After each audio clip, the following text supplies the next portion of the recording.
Oke semuanya, gimana kabar kalian? Semoga selalu dalam keadaan baik. Jadi welcome back teman-teman di segmen analisa kripto. Di video kali ini kita akan bahas requestan dari Budiari. Budiari minta dibahas untuk PP gimana untuk kedepannya, karena biasanya di jaringan Ethereum suka bagus. Belum tentu sih ya. Jadi sebuah koin meskipun dia listing di jaringan apapun, sebenarnya bukan perkara itu, tapi perkara koin itu atau token itu fungsinya buat apa, kegunaannya dia buat apa. Itu baru bisa kita jadikan sebagai sebuah patokan untuk invest invest long term. Jadi bukan perihal dia ada di jaringan apa. Ya memang sih itu bisa dibilang mendukung, tapi itu bukan faktor utamanya. Jadi sebenarnya ada banyak sekali permasalahan juga di jaringan dari Ethereum. Jadi jaringan Ethereum, even dia salah satu jaringan paling besar ya, blockchain paling besar, yang juga menjadi sebuah apa namanya leading, market leading teman-teman. Tapi bisa dibilang itu juga tidak sempurna dan masih banyak ada celah.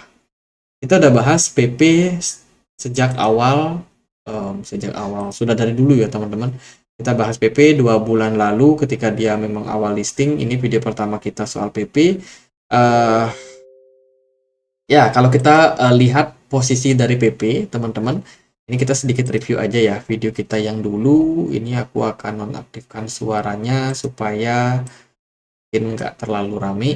Jadi di sini aku mau fokusnya sama ini, sama bagian daripada mereka punya apa namanya wallet address teman-teman. Karena belakangan aku coba pantau ya untuk PP ini seperti apa posisi daripada Wheels saat ini di PP. Karena menurut saya posisi Wheels itu posisi yang paling penting kalau kita mau melihat apakah PP ini punya masa depan atau enggak. Jadi ini aku akan pindah dulu, kita akan bahas dulu untuk PP dari harga ya. Harga PP hari ini diperdagangkan di kisaran 0,02 dolar, teman-teman. PP udah memperluas market mereka dengan listing di banyak exchange seperti Binance, KuCoin, Kraken, kemudian dan kawan-kawan ya. Udah banyak banget. PP ini sebuah meme token dengan tema kodok. Dia bisa dibilang salah satu meme token yang sempat laris di awal bulan kemarin ya, di bulan Maret sampai sekarang. Mungkin masih diperbincangkan. Jadi PP ini sebuah meme token yang sifatnya deflasi, diluncurkan di jaringan Ethereum. Ya, fungsinya yaitu untuk memanfaatkan popularitas meme token yang lain. Jadi itu adalah fungsi dari PP. Kalau kita lihat dari white papernya, ya memang seperti meme token pada umumnya, tujuannya buat lucu-lucuan. Ya teman-teman, jadi bisa dibilang secara project fungsi ya nggak ada sebenarnya. Ya buat buat lucu-lucuan aja teman-teman. Kalau kita perhatikan mereka punya supply sebanyak 420 triliun. Ya, 420 triliun token. Sementara yang terilis sudah sekitar 391 triliun. Nah, ini bagian penting yang aku mau kasih tahu ke teman-teman sekarang. Faktanya, sekarang PP sudah diakumulasi banyak oleh wallet yang ada di Binance. Ya, ini adalah wallet bisa dibilang retail. Kita cek dari kepemilikan nomor 1, PP, itu seperti ini, teman-teman. Jadi dia diakumulasi banyak banget sejak bulan Mei. Ya, puncaknya di tanggal 12 Juni kemarin. Sekarang jumlah PP di Binance sudah mulai mengalami penurunan atau melandai. Jadi wallet Binance ini bisa dibilang sebagai wallet retail dengan kepemilikan sekitar 16,6%. Kalau kita perhatikan di wallet kedua, ini dia kepemilikannya hanya 6,3% saja. Ini ada sebuah kontrak address ya, teman-teman. Kalau kita perhatikan dari jumlah PP di kontrak address ini nyaris tidak bergerak. Ya, kemungkinan ini adalah internal ataupun ya mereka yang punya PP paling banyak ya secara individual. Kemudian di OKX itu jumlahnya sekitar 4,9, hampir 5%. Ini juga bisa dibilang menjadi wallet retail, teman-teman. Dari wallet OKX ini ada fluktuasi yang terjadi, tapi so far sekarang dalam proses sideways. Artinya para retail belum banyak yang melakukan penjualan. Paling tadi aja yang di Binance kita cek. Coba kalau kita bandingkan sama apa yang terjadi sebelumnya, teman-teman. Waktu video 2 bulan lalu kita bahas soal si PP ini, teman-teman bisa perhatikan tidak ada wallet Binance ya. Jadi semenjak dia listing di Binance, akumulasi retail makin lama makin banyak terhadap PP. Ini hal yang bisa dibilang apa ya, bisa dibilang kurang begitu bagus lah kalau menurut saya. Kenapa? Karena retail biasanya tidak punya kemampuan untuk menggerakkan, menaikkan market.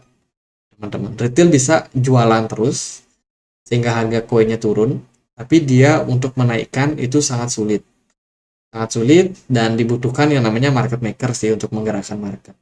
Nah, kalau kita lihat pada realitanya PP wallet terbesarnya sekarang bukan lagi dipegang oleh apa namanya? Oleh Wheels, teman-teman. Justru yang dipegang paling banyak oleh retail. Ini akan meningkatkan ketakutan daripada market maker untuk melakukan kenaikan harga PP. Sebelumnya kita udah bahas juga, kita udah sharing banyak sekali video soal bagaimana Wheels itu melakukan penjualan, terutama di video 1 bulan yang lalu tanggal 16 Juni. Di sini Wheels sell off atau melakukan penjualan dan harga PP ternyata mengalami inflasi. Waktu video itu kita buat, harga PP itu lagi berada di sini, sekitaran 16 Juni ini ya. Nggak berlangsung lama setelah video itu dirilis, PP di-pump kembali, harganya kembali menguat. Kenapa di-pump lagi? Ya, Wheels biar bisa taking profit di harga yang lebih tinggi. Setelah itu, ya dibiarkan turun lagi, teman-teman. Jadi itu bisa dibilang sesuatu yang bisa dibilang ya kurang begitu bagus untuk pergerakan PP. Jadi pada realitanya untuk sekarang harga PP bisa dibilang berada di level support kisaran 0,00000124, teman-teman. Volume perdagangannya sangat rendah, kemudian volume smart money pun juga cenderung nihil di market.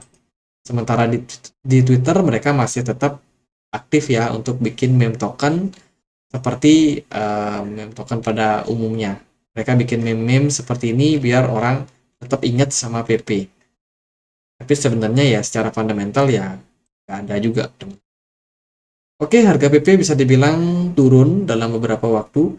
Apakah nanti harganya bisa naik? Ya bisa aja, teman-teman. Kalau marketnya cukup bagus, meme token dapat trigger buat naik, ya bisa aja PP untuk naik.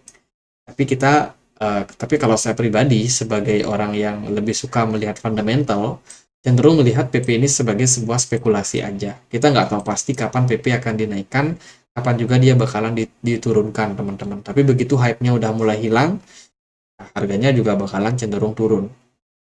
Ya, jadi kita udah bahas PP kemarin waktu harganya di bawah sini, teman-teman. Dia ada kecenderungan membentuk pola yang namanya cup and handle di sini. Ini adalah cup and handle dan so far sudah di pump naik ya. Setelah itu ya udah, Whales sudah waktunya taking profit. Teman-teman bisa perhatikan volume smart money benar-benar kosong di market, nggak terjadi akumulasi yang seperti terjadi di sini. Kalau teman-teman perhatikan, indikator smart money ini sangat-sangat efektif. Nah, di sini kita bisa lihat Whales itu sangat-sangat besar, teman-teman. Jumlahnya sangat-sangat banyak di sini. Ketika Whales itu masuk ya, volume perdagangannya naik, smart money-nya naik, harganya pun juga naik. Dan belakangan, smart money-nya udah kosong. Volume perdagangannya kecil, ya harganya juga cenderung turun. Dan sekarang, ini masih belum selesai sepertinya. Masih harus teman-teman waspadai, karena PP masih berpotensi banget untuk kembali turun. Mengingat dia udah pernah turun sampai 0,06 kali 90, itu bisa mengisyaratkan kalau PP kemungkinan bisa aja kembali balik ke level tersebut. Tapi kita nggak berharap seperti itu, karena kasihan juga buat teman-teman yang mungkin udah pegang koin PP nyangkut ya, teman-teman. Tapi dari beberapa yang saya lihat, ini adalah opini saya pribadi, saya melihat kenaikan jumlah retail yang masuk ke PP ini sangat-sangat besar. Otomatis kalau Wheels mau naikin harga PP, mereka juga mikir mereka tuh. Kalau Wheels-nya naikin, retailnya punya banyak, nanti kalau retailnya jualan gimana? Ya kan, yang ada ya yaitu bandarnya malah diguyur sama retail. Tentunya bandar juga mikir-mikir, teman-teman. Tentunya pasti mereka akan cari momentum-momentum di mana harga dari PP udah bisa dibilang dalam posisi yang depresi, banyak orang depresi ya kan. Jadi di sana biasanya Wheels akan mengambil kesempatan. Jadi karena ini merupakan token yang spekulasi, jadi teman-teman harus hati-hati juga ya. Jangan terlalu spekulasi di koin-koin seperti PP. Kalau memang mau masuk, masuk dengan modal kecil aja, menurut saya lebih aman. Teman-teman karena nggak ada yang tahu pasti apakah koin ini bakal naik atau enggak.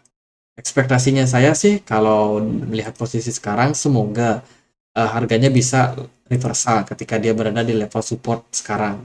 Tapi kalau melihat dari realita pada market, agaknya sih kemungkinan bakalan turun.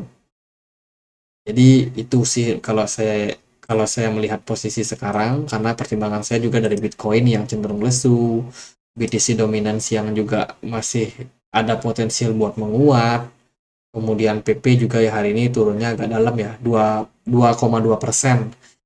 lebih banyak daripada altcoin yang lain. Jadi bisa dibilang tekanan jual dari PP cenderung tinggi.